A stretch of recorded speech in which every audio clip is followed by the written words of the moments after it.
Ma'am পরীক্ষা কেমন হয়েছে? হ্যাঁ এক্সাম খুব ভালো হয়েছে, মানে এত সোজা কোয়েশ্চেন হয়েছে কি বলবো, যারা একটু পড়ে আসবে তারা খুব ভালোভাবে আনসার করবে। আজকে খুব খুশি আমি কি গার্ড এত ভালো দিয়েছে না, কি বলবো, মানে এরকম গার্ড সব পরীক্ষায় দেয় তাহলে ভালোভাবে লিখতে পারবে যারা পড়ে আসে অ্যাকচুয়ালি।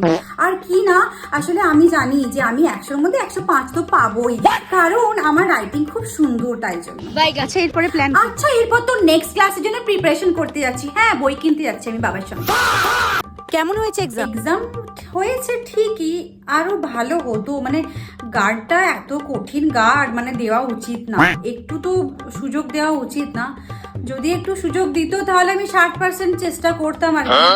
করেছি, দেখা যাক কি হয় এবার। কোয়েশ্চেন্স ইজি হয়েছে তার হ্যাঁ মানে? হ্যাঁ হ্যাঁ হ্যাঁ কমন পেয়েছিলাম, হ্যাঁ হ্যাঁ ফার্স্ট ডিভিশনটা হয়ে যাবে মনে হচ্ছে আর কি। হ্যাঁ এরপর কি? এরপরে তো চুটিয়ে ঘুরতে বেড়াবো, নানির বাড়ি, এখানে পিসির বাড়ি, এখানে মামার বাড়ি। উফ কি যে মজা হচ্ছে বাপরে, এত টেনশনের মধ্যে ছিলাম, পর পর করে মাথা খারাপ করে দিচ্ছে।